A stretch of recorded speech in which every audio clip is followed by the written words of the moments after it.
Good morning, good afternoon. Oh, I forgot something. I'll be right back.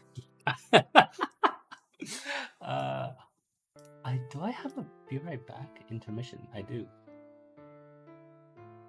I'll be right back.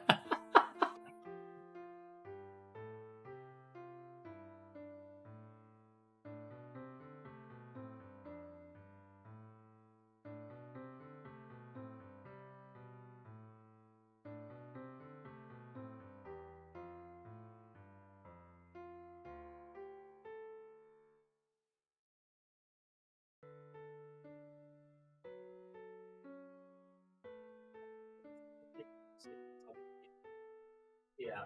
Yeah, it's fine. They're all fucking idiots.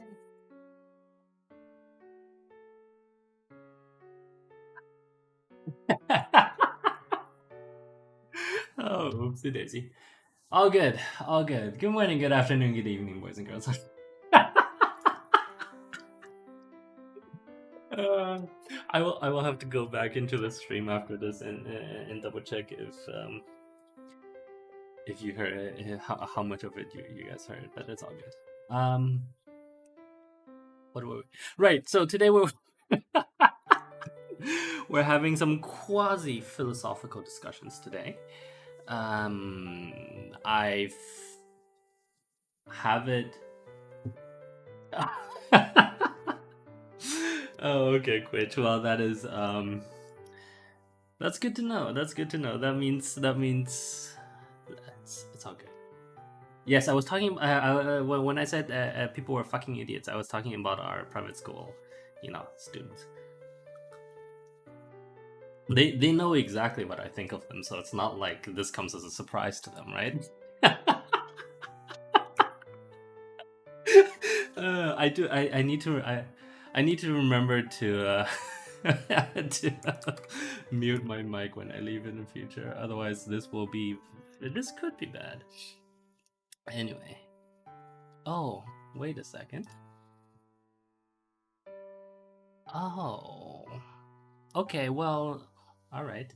So this wasn't going out on Twitch, but now it is. Okay. So I guess the Twitch version actually is probably going to be better because it doesn't have the part where I call my sponsors. Exactly. Anyway, so yes, today quasi philosophical discussions. Yes. uh 1 second. What time were we at? We're at maybe 1 minute. I might have called some of my sponsors a bad name, but they know what I think of them, and they know that they deserve it. There we go. Fantastic. Anyway, okay. So today, quasi-philosophical. Just for us to quickly remember, what that really means is not. Oops, excuse me. Is not that is not that I'm simply talking about like random philosophical topics. It means that I'm also talking about, in depth or a little bit in depth issues that are at hand. And one of the ones that we did talk about on Tuesday was Nancy and her landing in Taiwan. That obviously, for sort of privacy reasons, we never broadcasted that publicly. But that doesn't mean that it's not philosophy, right? Maybe we can have a class called Idiot 101. I would like to teach a class like that. I would enjoy that immensely. Good job, coach. But anyway, so today we have how many questions? 2 questions? 3? 4 questions. Well, okay. We're not gonna get through 4 of them, obviously, because it took me 5 minutes to do the introduction. But we can talk about the first one and then we'll move on. How about that? Yes. Yeah, please, go ahead. Give me the first question. Oh, coach, I think you will understand it just fine. Um, well. I mean, to be fair, I also don't know what questions they're going to ask, so we'll see. Oh, that's a cute question. Okay. The question is, what time are we at? We're at 5 minutes. Uh, how can you, that is me, i.e., me, comma Muses, uh, always be at peace with the world? Um, that's an interesting question for many reasons. The pithy one-liner will be that, like.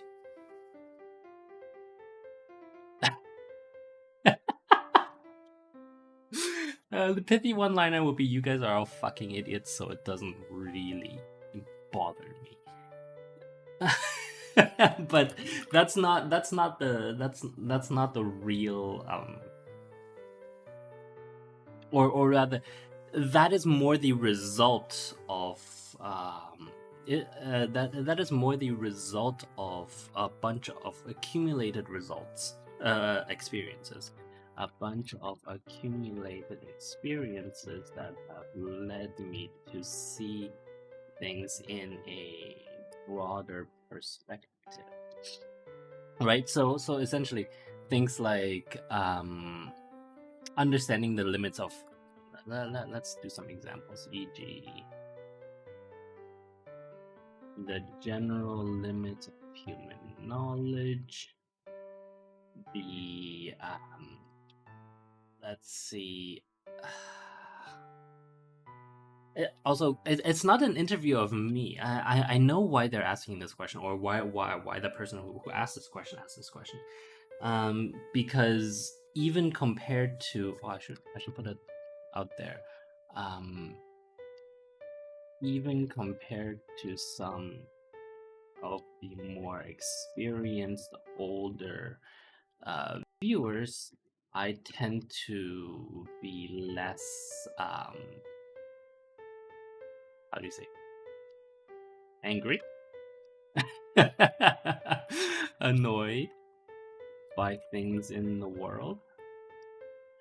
So, that is why they want to know why I am me, perhaps to be better people, who knows. Anyway, so accumulated experiences have taught me a few things. The limits of human knowledge is really one of them.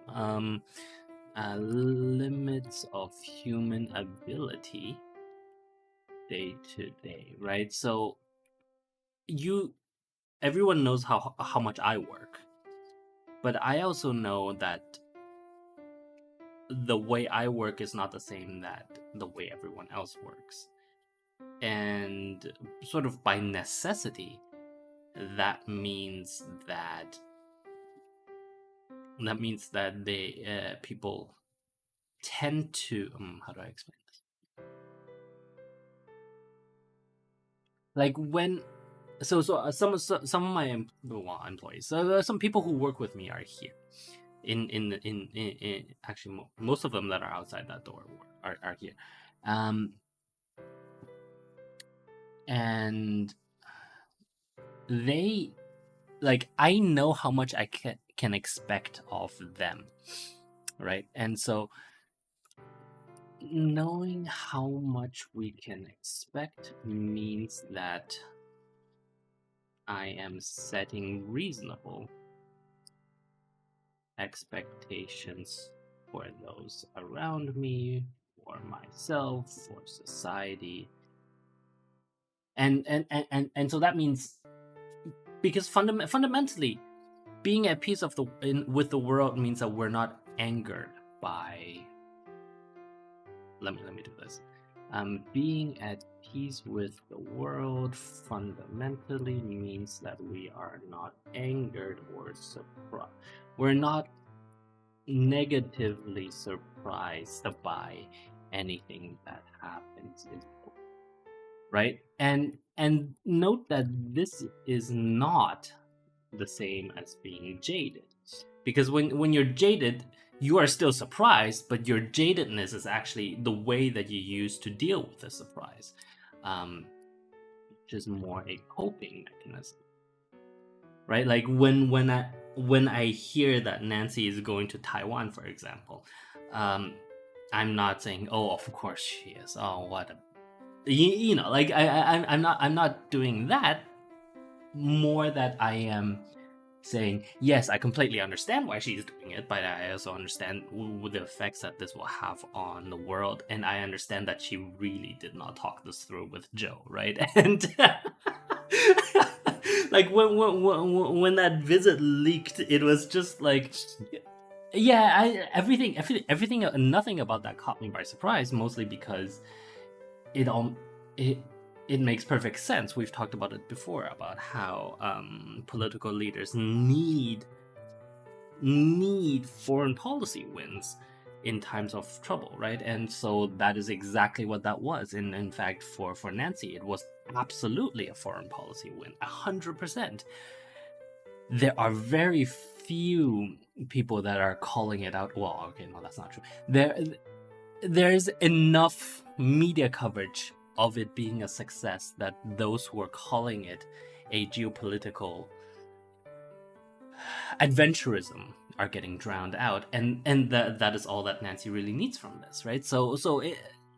Exactly. So I'm not saying, oh, of course Nancy is doing this, blah blah blah. I don't know what the blah blah blah is because I don't know how to be jaded, but oh, what time is it? It's 9 minutes. I don't know what the. Oh no, it's 12 minutes. I usually look at the Twitch timer, but I can't. I don't know how to be jaded. Um, yeah. So essentially, knowing how much we can expect means that I'm setting reasonable expectations for those around me, for myself, and for society. I will say, however, there are things that get that no, let's say mildly annoy me. The most important being people who have all of the tools but then do not try. No, let me rephrase that. People who seek my support and beg me to help them, but then don't help themselves. Let me put it that way.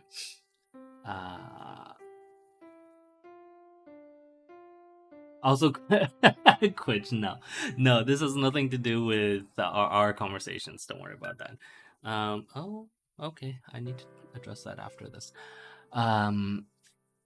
People who seek my help, in part, Quitch, because you don't seek my help, right? So that's like, you don't seek my help in the way that some people in the community do, and this is specifically to, actually not specifically, but it's mostly towards those people, because those are the people that are more likely to come to me for help. Yeah. No, well, not in the way that they do anyway. People who seek my help but then do not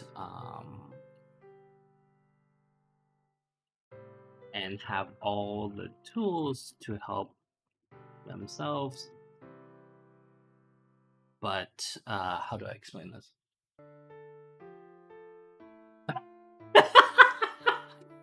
No, I'm not talking about you either. In part because you have legitimate issues that take a long time to deal with. I'm talking about those people who don't really have issues.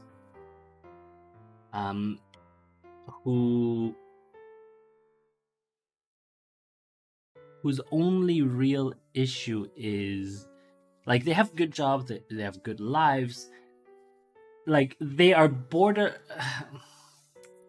I'm really, what I'm talking about are borderline hedonists, right? Like these people who Oh, do I have to? Oh, yeah, it's almost 15 minutes. So we do have to go, or we do have to move to the next question in a few minutes. Borderline hedonists who do not uh, see my but don't help themselves.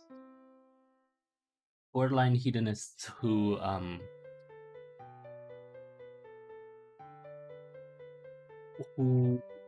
let me see, have good jobs and good fam and supporting families, but still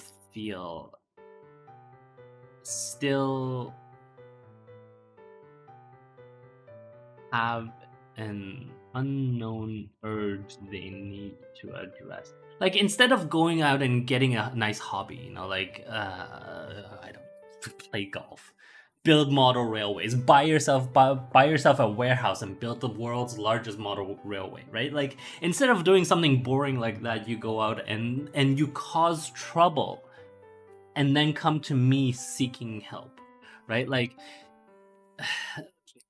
people who go out and cause trouble and then come to me seeking help to not make it go away, but to manage it. Right?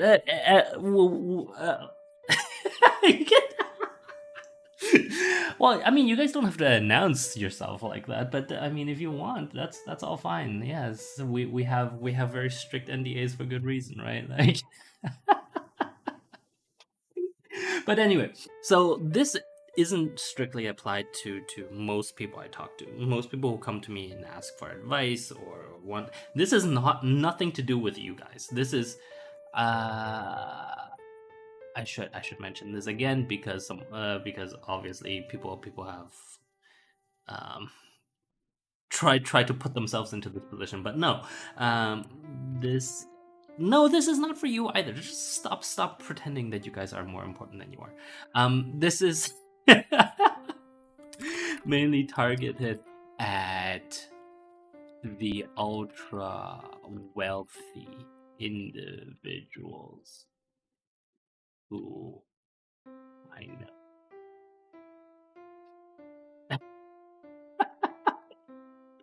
Oh, I did a oopsie. What happened? Oh, there we go. There we go. Um, specifically people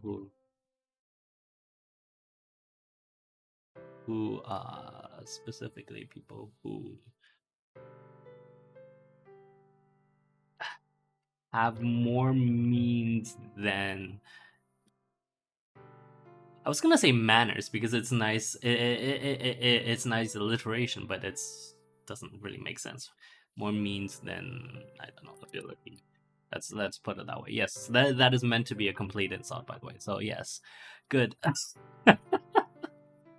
But anyway, so long story short, to summarize, in conclusion, all those nice words, I'm at peace with the world mostly because I understand the world, and there are people who are annoying to me because they could do much more than they do for many reasons, but they don't because obviously they are fucking idiots.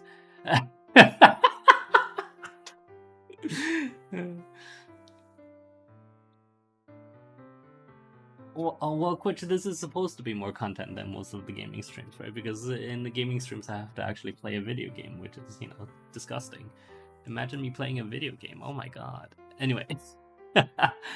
Oh, right, we're at 19 minutes. That means we do have to quickly move on. What is the next question, please?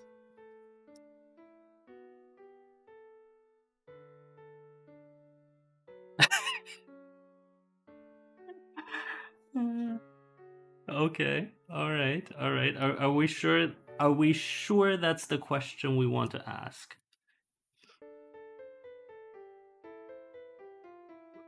Well, because I literally talked about it last night. How dare you? Thank you, Quidge. Okay. Central bank digital currencies. Fantastic. Okay. Central bank digital currencies.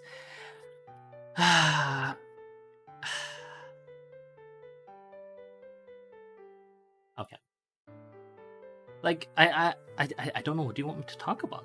I literally already talked about it last night, right? Like it allows. Okay, so let me, if I may just pull from what I said in that tweet, allows retail customers, i.e., everyday people, to deposit directly with the central bank, e.g., the Federal Reserve, which cuts out um, the middleman in interest rate effects.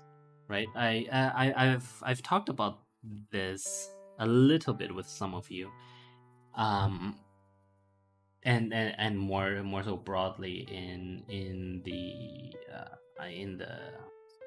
appropriate banking channel. But essentially, what we're saying is the central bank digital currency, like.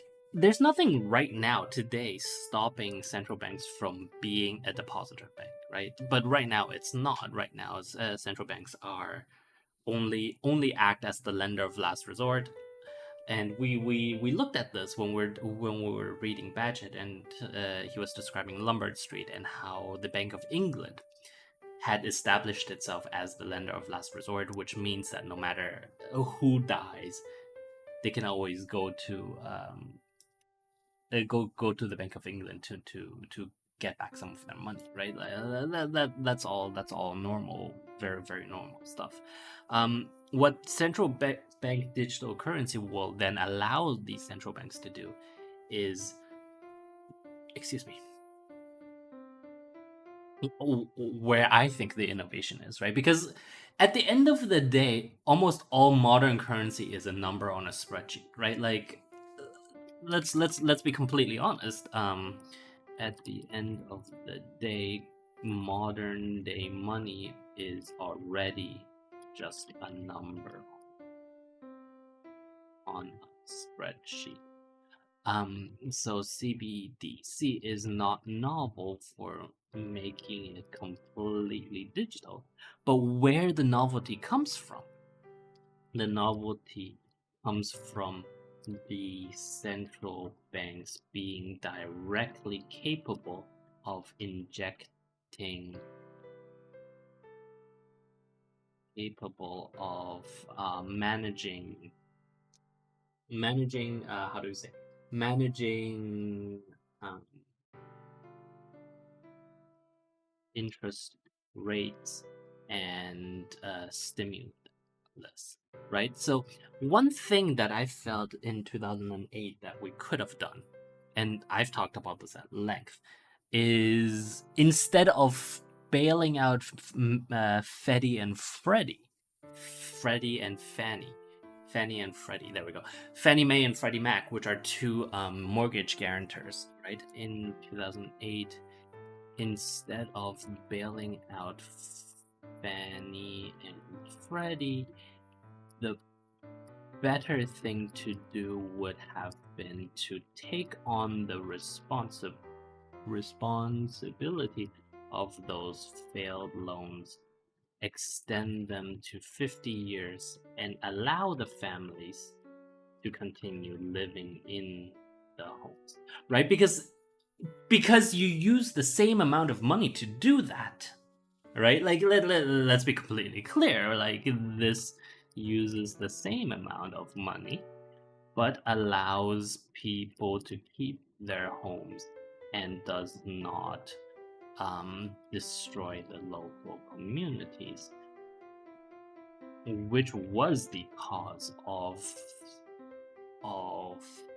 much of the troubles associated, right? So those subprime mortgages would have been better on the balance sheet of the central bank than they would have been as losses on Fannie and Freddie, right? And so I'm not saying that. No. I'm not saying that the central bank should then directly pay for those. Or no, actually, kind of.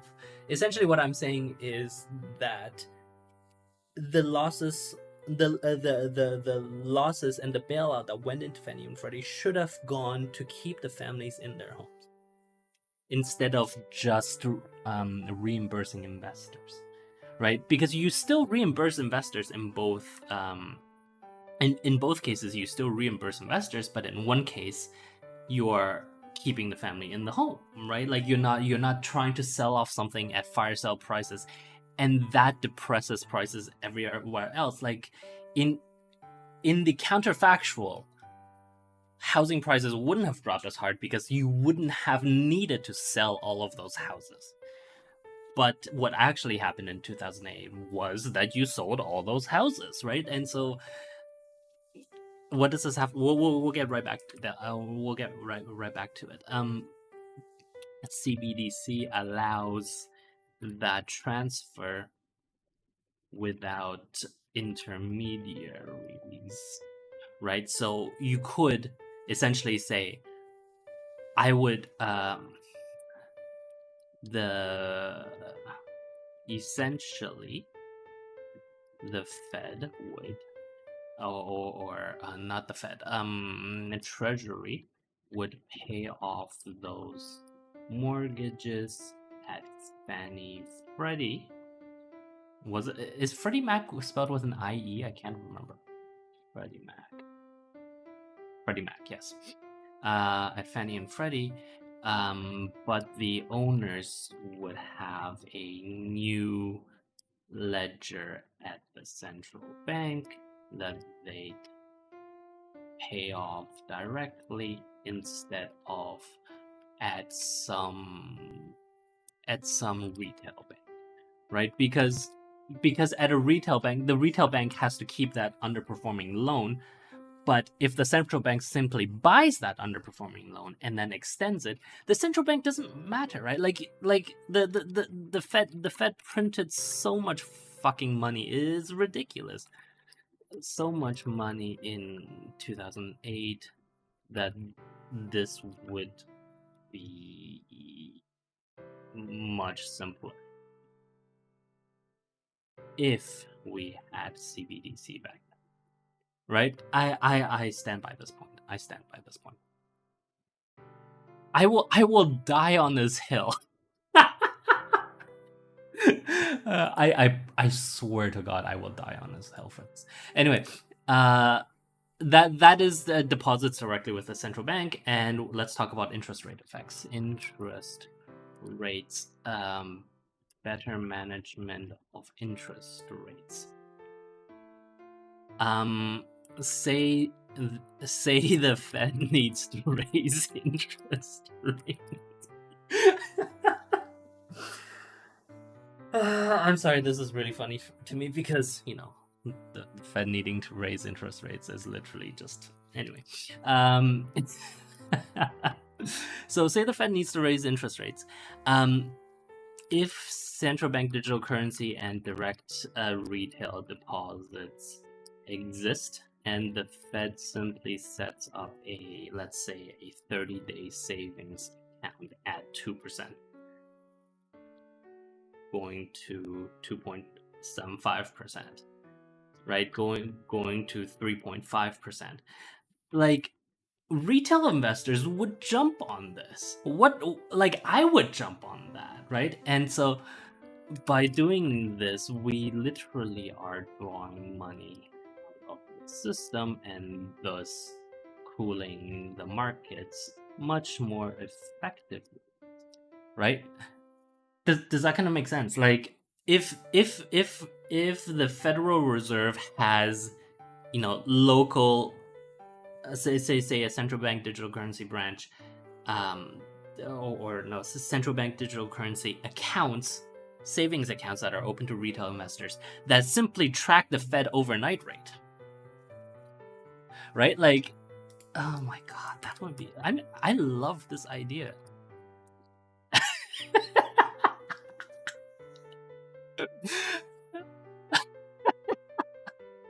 No, seriously, just direct at, let's say, Fed overnight rate, right? And it doesn't have to be a lot. Say, for example, the Fed only allows, let's say, $20,000 per household, per person, right? This is still enough. I would park 20,000 in that. Holy shit, are you serious? Obviously, like I mean, it doesn't have to be 20. Let's say 22. What is FDIC at right now? Let's see. Right, because FDIC coverage 250 per depositor per insured bank for each account ownership category, right? So let's say, because the FDIC insures in case a regional bank fails, right? But the Federal Reserve cannot fail because it can just print more money. Obviously, for reasons that just means inflation. But in this case, this is not the problem, right? This money that you put into the Federal Reserve will not. The Fed can always be good for the dollars that you deposit. Yeah, so even if we just do it at the FDIC insurance rate, the Fed will always be good for the dollars you deposit.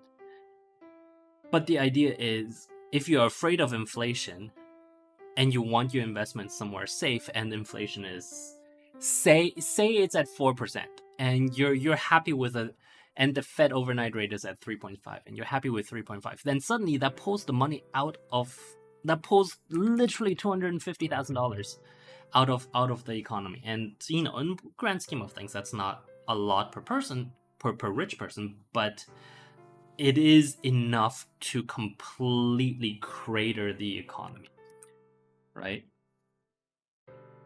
It isn't a lot per rich person, but the incentive of those interest rates is enough to crater the economy, take the wind out of equities, and that's exactly the point, right? Oh, what did I just do? That's fine. This is not important. Yeah, I know we're done. Let me just finish this last point. Right now, people with too much money on their hands are going hard into crypto and equities. CBDC would take away some of that money, right? The more prudent, from the more prudent people. And that means, actually, now that I think about it, that actually does mean that means a calmer system overall, right? Or or it could lead to more volatility as only the gamblers are left. But either way, the majority of prudent people's savings are safe, right? And we have conquered inflation. I will die on this hill. Don't fight me on this, okay? I will.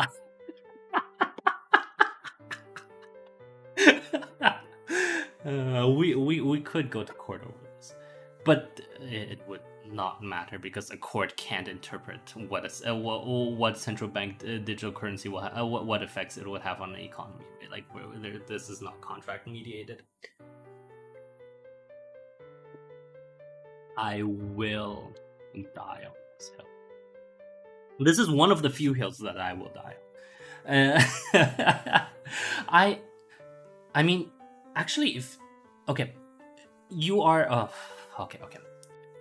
You are allowed to take ideas from this so long as no credit comes back to me and this stream.